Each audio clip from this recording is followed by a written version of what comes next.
a video call in Bigo Live. So what you're going to have to do is open up your Bigo, of course, and once you're here, just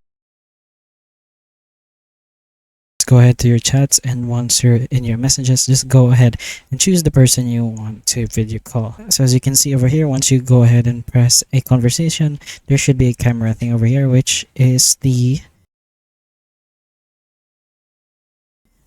video call option. There's a camera here, but that shows pictures. But anyways, once you press on that, there should be a bit of confirmations and agreements, following community rules, and any